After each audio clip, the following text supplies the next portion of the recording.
Hello students, आज की class में आपका स्वागत है। उद्योगों की स्थापना को प्रभावित करने वाले कारक। पिछले वीडियोस में आपने देखा भारत में पाए जाने वाले विभिन्न खनिजों के बारे में पढ़ा था। अब देखते हैं कि किसी भी उद्योगों को स्थापित करने के लिए किन किन कारकों की आवश्यकता होती है। आधुनिक उद्योगों की एक विशेषता यह है कि ये अत्यंत अस्थिर हैं, सतत एक स्थान से दूसरे स्थान पर परिवर्तित होते रहते हैं। जिन क्षेत्रों में औद्योगिकरण शुरू हुआ था, वहाँ पर अब सैकड़ों कारखाने बंद हो गए। जैसे अहमदाबाद में, मुंबई में कपड़े की पहले बहुत सारी मिलें थी, लेकिन अब वे सभी मिलें जो हैं बंद हो गई हैं और उनका स्थान जो है छोटे छोटे पावरलूम संयंत्रों ने ले लिया है, जिससे कि अधिक मात्रा में कपड़ा उत्पादन होने लगा है। इसकी वजह यह है कि एक स्थान पर जिन उद्योगों को पहले लगाया जाता था, उनमें उनके लिए जो कच्चा माल था, जो कारक थे वहाँ पे लगाने के, वे धीरे धीरे समाप्त हो जाते हैं। तो उन स्थानों पर उन कारखानों को या उद्योगों को चलाने के लिए कच्चा माल है या अन्य वस्तुओं की जो आवश्यकता होती है, उन्हें दूर से मंगाना पड़ता है और दूर से मंगाने के कारण वह उत्पाद जो है महंगे हो जाते हैं। इस कारण कुछ उत्पाद जो ऐसे होते हैं जिन्हें समय समय पर परिवर्तित कर देते हैं। ऐसे ही स्थिति में जहाँ पर वे कारक उद्योगों को लगाने के लिए अधिक सस्ते दामों में प्राप्त होते हैं, सस्ते दामों में मजदूर मिल जाते हैं, कच्चा माल उन्हें सस्ते दामों में प्राप्त होता है, अधिक कुशल मजदूर प्राप्त होते हैं। ऐसे स्थानों पर यह उद्योग जो है वह स्थानांतरित हो जाते हैं।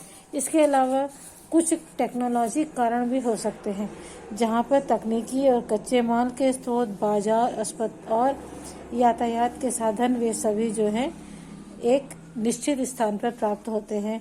तो वे ऐसे स्थानों पर अपने उद्योगों को शिफ्ट कर देते हैं या ले जाते हैं। 18वीं और 19वीं शताब्दी में यातायात के साधन बहुत कम थे, किंतु अब यातायात के साधन जो हैं अधिक विकसित हो गए हैं। इसमें लौह अयस्क, कोयला जैसे कच्चे माल का उपयोग, बाद में कम मात्रा में लोहा और इस्पात बनता था। पहले जो कम मात्रा में बनता था, अब औद्योगिकीकरण के कारण अधिक मात्रा में लोहा और इस्पात का उपयोग शुरू हो गया है। लोहा गलाने का उद्योग लगे ताकि कच्चा माल दूर से नहीं ले जाना पड़े, लेकिन समय के साथ साथ इन खदानों में उच्च कोटि का कच्चा माल मिलना जो है बंद होने लगा था और दूर दराज के क्षेत्रों से लोहा कच्चा माल मंगवाना पड़ रहा था, जिससे कि मजदूरी और यातायात में अधिक खर्च हो रहा था। और बाद में जो सुविधाएं बढ़ी, तो अन्य जगहों से लगाए जाने के कारण ये उद्योग जो है अन्य स्थानों पर लगाए जाने लगे। यातायात और कच्चा माल पहुंचने में सस्ते साधन बने, तो ये उद्योग ऐसे स्थानों पर भी लगे जहां पर कि इन्हें कच्चा माल की सुविधाएं कम प्राप्त होती थी। औद्योगिकरण क्षेत्र में मजदूरों ने संगठित होने लगे और वेतन और अन्य सुविधाओं को बढ़ा लिया था। ऐसी स्थिति में मजदूरों को काम से निकालने पर उन्हें मुआवजा भी देना पड़ता था और बिना मुआवजे के उनको निकाला भी नहीं जा सकता था। तो मजदूरों के काम के घंटे भी व न्यूनतम वेतन सरकार द्वारा तय किया निर्धारित होता था। अब उद्योगपति जो है उपनिवेश और अन्य देशों से अपना उद्योग लगाने लगे, जहां गरीबी के कारण कम मजदूरी पर भी लोग काम करने को तैयार हो जाते थे।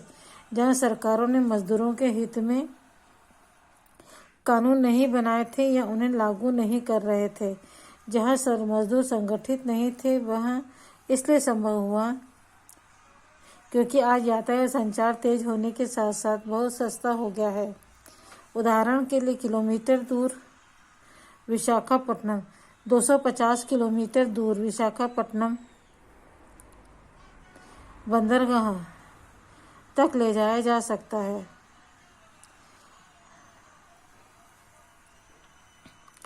जो भी कच्चा माल है या तैयार माल को हम एक स्थान से दूसरे स्थान ले जाने के लिए पहले जहाँ यातायात में अधिक खर्च होता था, अब यातायात के सस्ते साधन भी उपलब्ध हैं। यही वजह है कि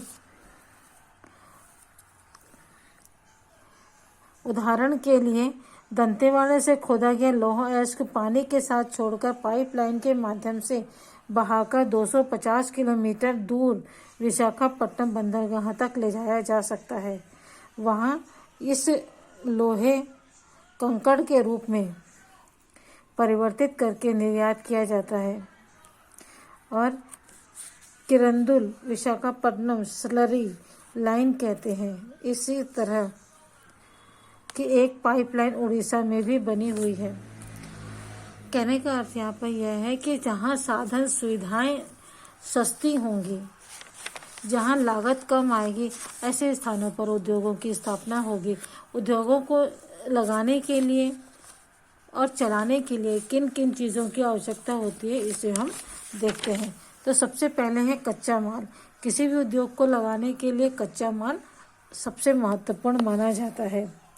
सामान्य तौर पर उद्योगों की स्थापना कच्चे माल वाले स्थानों पर ही की जाती है, जिससे परिवहन लागत कम होती है। अगर हम 100 रुपये का लोहा और उतने ही कीमत के कपास खरीदेंगे तो कौन सा अधिक वजनदार होगा?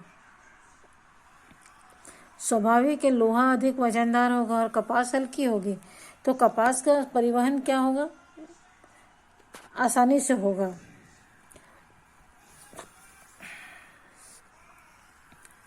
लोहा, एल्यूमीनियम, बॉक्साइट, चूने के पत्थर आदि का भारी अयस्क है। इससे इन उत्पादन क्षेत्रों में दूर औद्योगिक इकाई स्थापित करने से यातायात का खर्च अधिक आएगा। इन्हें अगर हम कच्चे माल के स्रोतों के सामने पास लगाते हैं तो इसमें यातायात का खर्च और लागत खर्च कम आएगा। जैसे कोरबा में एल्यूमीनियम का कारखाना, भिलाई में लोहा इस्पात कारखाना और दुर्ग में जामुल में सीमेंट कारखाना उद्योगों के पास लगाया गया है, खदानों के पास ही लगाया गया है। इसके विपरीत कपास का भार बहुत ही कम होने के कारण सूती वस्त्र उद्योग जो है बाजार के समीप लगाया जा सकता है। दूसरा है परिवहन।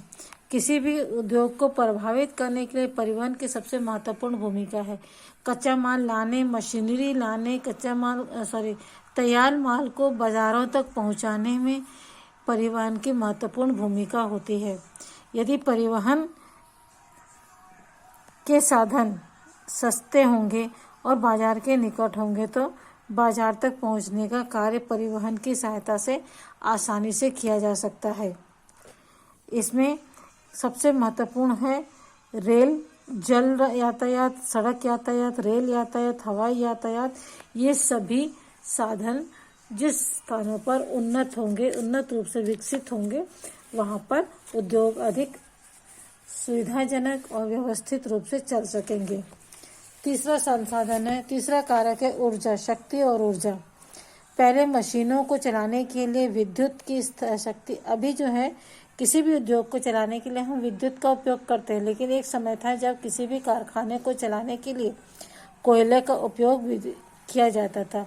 आज कोयले का उपयोग जो है जल विद्युत के रूप में विद्युत उत्पादन के लिए किया जाता है।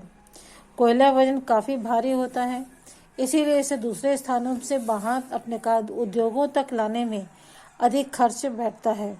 इस कारण कोयले के स्थान पर बिजली का जो सुविधा है वह अधिक सस्ती होती है, अधिक उपयोगी होती है।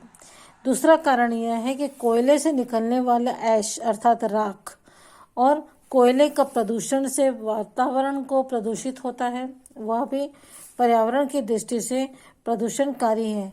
इस कारण भी सीमित मात्रा में ही उपलब्ध होता है। समय के साथ साथ इनके खत्म हो जाने का भी डर है। तीसरा है कि कोयले का जो भंडार है वह समय के साथ साथ समाप्त हो जाएंगे। इस कारण वे यह बहुमूल्य खनिज को बचाए रखने की आवश्यकता है। तीसरा है बाजार।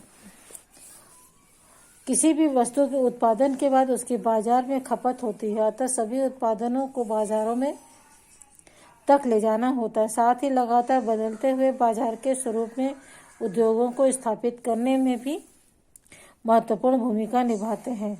बाजार से तात्पर्य केवल परिवहन खर्च कम करने से ही नहीं है, बल्कि बाजार में नए नए उत्पादों की खपत के साथ साथ लोगों के उत्पादों के प्रति रुझान बनाए रखने के लिए भी वस्तुओं का आकर्षण होना और गुणवत्ता महत्वपूर्ण हो गई है।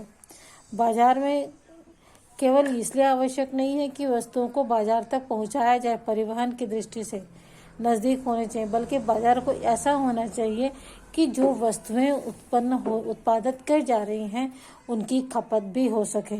इसलिए बाजारों में जो नए उत्पाद आते हैं उनमें आकर्षण के साथ साथ उनकी गुणवत्ता में भी होना आवश्यक है। गुणकारी भी होना चाहिए, अर्थात उपयोगी भी होना चाहिए। अनुपयोगी वस्तुएं अगर बाजार में आ जाएंगी तो किससे क्या होगा, इससे उद्योगों को हानि होगी, है ना। तो इस कारण भी उद्योगों के बाजार को जो है वह खपत के रूप साथ साथ महत्वपूर्ण और आकर्षित वस्तुओं का भी होना आवश्यक है। तीसरी बात है श्रम। उद्योगों में काम करने के लिए कुशल और प्रशिक्षित मजदूरों की आवश्यकता होती है। साथ ही कुछ कुशल मैनेजर, वैज्ञानिक, कंप्यूटर प्रोग्रामर आदि की जरूरत होती है। जैसे कंप्यूटर चलाने के लिए कुशल मजदूरों की आवश्यकता होती है। कुशल कंप्यूटर ऑपरेटर होना चाहिए, वैज्ञानिक होने चाहिए, कुशल मैनेजर होने चाहिए। ऐसे कुछ कुशल और कारीगर मजदूर और जरूरत के हिसाब से औद्योगिक कुछ लोग अधिक से हटकर सोचने वाले ऐसे जो लोग भी होने चाहिए जो कि परंपरागत उद्योगों के परंपरागत चीज़ों को सोचने के बजाय कुछ नया सोचे, लीक से हटकर सोचे। ऐसे लोगों की उद्योगों में अधिक आवश्यकता होती है, जिसे क्रिएटिव माइंड कहते हैं। अगर क्रिएशन होगा, उसमें कुछ अलग हटकर सोचने की शक्ति होगी, तो वह अधिक फायदेमंद होगा। सोचें, हटकर सोचें, नई नई चीज़ों की खोज करें, समस्याओं को नए ढंग से खोजें, नए ढंग से हल करें। अर्थात लोगों में सृजनशीलता होनी आवश्यक है ताकि लोग उन्हें भीड़ से हटकर पहचान सकें। विकासशील देशों में मजदूरों की समस्या बहुत भिन्न रूप में है। सघन जनसंख्या वाले देशों में बेकारी की समस्या गंभीर है, अतः वे सस्ते काम में काम करने के लिए तैयार हो जाते हैं, लेकिन इनमें कुशलता की कमी होती है। यह समस्या बड़ी गंभीर है, अतः वे सस्ते में काम करने के लिए तैयार भी हो जाते हैं और ज़रूरतों को पूरा करने में सक्षम नहीं होते हैं। वे अधिकांशतः अशिक्षित भी होते हैं और आधुनिक उद्योगों की ज़रूरतों को पूरा करने में सक्षम नहीं होते हैं। यहाँ पर दो प्रकार के मजदूर हो सकते हैं, एक कुशल मजदूर, एक प्रशिक्षित मजदूर और एक साधारण मजदूर। साधारण मजदूर जो है उसमें प्रशिक्षित नहीं होता है, उनमें काम करने की क्षमता तो होती है लेकिन प्रशिक्षण नहीं पाया रहता है, प्रशिक्षित नहीं होते हैं। और एक कुशल होते हैं जो बार बार एक ही काम को करके कुशल हो जाते हैं, काम करने में कुशल हो जाते हैं, माहिर हो जाते हैं। और दूसरे होते हैं जिन्होंने ट्रेनिंग ली होती है। तो जो कुशल और प्रशिक्षित श्रमिकों में इसकी आवश्यकता किसी भी उद्योग को चलाने के लिए होती है। इसके बाद पूंजी है। पूंजी की आवश्यकता छोटा उद्योग हो चाहे बड़ा उद्योग हो, दोनों के लिए ही आवश्यक है, क्योंकि बिना पूंजी के न तो कोई कारखाना या उद्योग लगाया जा सकता है, न ही उनमें कच्चा माल लाया जा सकता है, न ही श्रमिक लगाए जा सकते हैं। तो पूंजी जो है किसी भी उद्योग को लगाने के लिए अत्यंत आवश्यक है। ये पूंजी व्यक्तिगत भी हो सकती है, सामूहिक भी हो सकती है, और यदि उद्योगों को लगाने के लिए हम सरकार से, बैंकों से लोन या ऋण के रूप में भी प्राप्त कर सकते हैं। और इसे प्राप्त करने का वर्तमान में एक नया तरीका है शेयर मार्केट। कोई भी कंपनी जो है अपने उद्योग को बढ़ाने के लिए और पूंजी प्राप्त करने के लिए अपनी कंपनी के छोटे छोटे शेयर्स जो है, हिस्से जो हैं, बाजार में बेचती है। उसे यदि कंपनी लाभ में जाती है, फायदे में होती है, तो उसके शेयर्स जो है लोग खरीदते हैं। और जब कंपनी को घाटा होने लगता है तो उस शेयर्स को कोई भी खरीदने को तैयार नहीं होता है। ऐसी स्थिति में कंपनी को और कंपनी के खरीदने वाले हिस्सेदारों को भी नुकसान का सामना करना पड़ता है। और उसके अलावा पूंजी जो है, विदेशी पूंजी से भी हम अपने उद्योगों की स्थापना कर सकते हैं। तो बच्चों, इस वीडियो में इतना ही। अगले वीडियो में हम इसके आगे देखेंगे। Okay, bye.